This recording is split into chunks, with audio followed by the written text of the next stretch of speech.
Hello there, welcome to my views and news. Two assassinations in the last uh, 24 hours.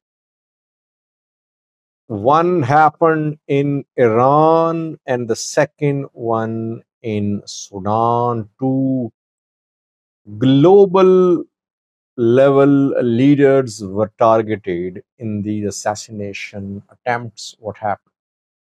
Let's start from Iran, viewers, where Ismail Haniyah has been killed. Ismail Haniyah is one of the senior Hamas leaders for years. He was working as head of Hamas's political wing. He was in charge of negotiations. He frequently traveled to to Middle Eastern countries, Turkey, Qatar, Iran, etc. He was killed in Tehran last night between Tuesday and Wednesday. He was in Iran, Tehran, and there he met with the Iran supreme leader yesterday. And then last night he was killed near his residence. One of his bodyguards was also killed in this assassination. Who killed him? Iran is threatening Israel. Iran says that it will take revenge. Iran's supreme leader says that since assassination happened on Iranian soil, that is why Iran will take revenge. Israel-backed sources are accusing Iran. They say that Iranian Revolutionary Guards Corps is involved in this killing, and the killing will be blamed on Israel. Several countries have issued statements condemning the assassination of Ismail Haniyeh.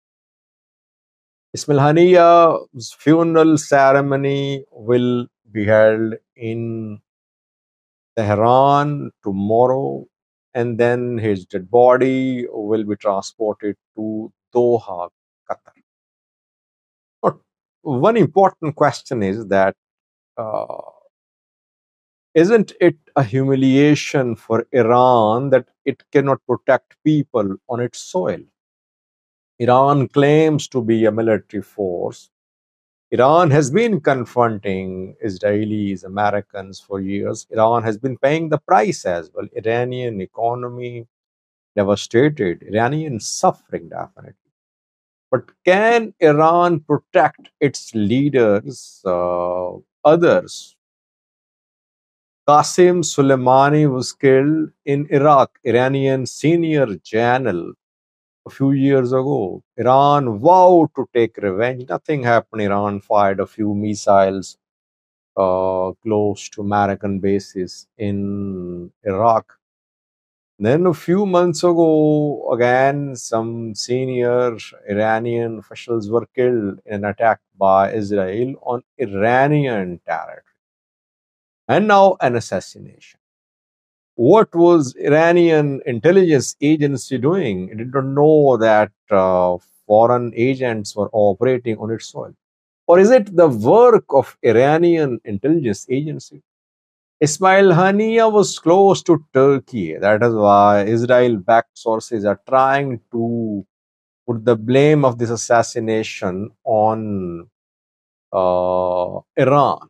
That Iran was not happy with Ismail Haniyeh's closeness to Turkey, though there is no evidence for that. By the way, killing of these leaders won't solve the problem.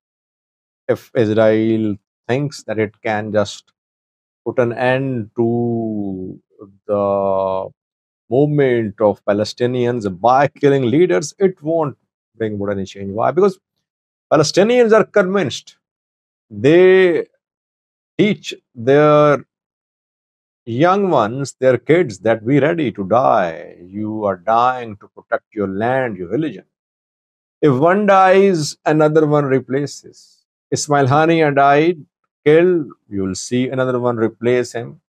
In every home in Israel, there are martyrs. So, martyrdom for them is not something to be frightened about. So assassinations won't solve the problem. Rather, it will complicate the problem. It will deepen the wounds between the two sides. It means that we were hoping that soon we could see a de-escalation, a ceasefire in the Middle East between Israel and other groups. But now it seems that this conflict is set to go on. Question is, will Iran directly involve itself into this conflict or not? I don't think so. Iran might carry out a small scale attack on Israel, but it won't be drawn in directly into this war. Iran is using its proxies in Yemen, Houthis, proxies in Syria, proxies in Lebanon, proxies in Iraq. It will continue the war on Israel through its proxies. Let's see. Secondly, your second assassination happened. It was an attempted assassination in Sudan this morning. Who was the target? Abdul Fattah al Burhan, Sudanese military chief, was the target of this assassination. Al Burhan's military and rapid support forces have been involved in a deadly civil war in Sudan since last year. Thousands have been killed, tens of thousands displaced. Human rights abuses being reported. Humanitarian crisis, one of the worst in Sudan, emerging. Talks.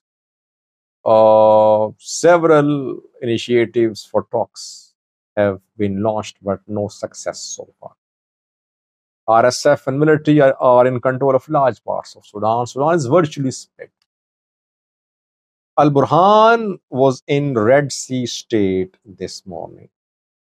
In the Red Sea State, he attended a graduation ceremony at a military academy in Gibeon. After the conclusion of this ceremony, a drone strike was conducted on the venue of the ceremony in Gibeon, Red Sea State. Al Burhan was the target because he was the chief guest there. He survived. 5 people were killed, reportedly, in this attack. So, RSF are now using drones very precisely against Sudanese military. Sudanese military is also using drones against RSF. Iran provided drones recently to Sudanese military. RSF have also acquired small drones, maybe from the UAE. UAE is one of the key backers of the rapid support forces. So both sides are using drones. Does sorry, are RSF in possession of modern combat drones? We don't know. They have small commercial level drones which can be launched to carry out such strikes. On the other hand, Sudanese military is in possession of some modern Iranian combat drones. But still, the rapid support forces are managing to go on to just advance. They came under pressure for a few weeks, a few months ago, when military launched these drones against RSF, but somehow they managed to repel those offensives. They acquired drones too, and now they're in a position to carry out precision strikes on the Sudanese general Al Burhan. Al Burhan, when the war broke out last year, was caught up in Khartoum at the military headquarters. RSF was trying to lay siege to the headquarters there, and he remained under siege. He remained there, but somehow he managed to escape. He went to Port Sudan, and there he established the headquarters of the government. He shifted the headquarters from Khartoum to Port Sudan. So he's now based mainly in Port Sudan. He travels to the parts of the country as well. Reportedly, he is safe. Some say he is injured, others say he is safe. I have not seen his video message so far, but military says that Burhan is safe. Let's see when will Burhan appear. Thanks for watching.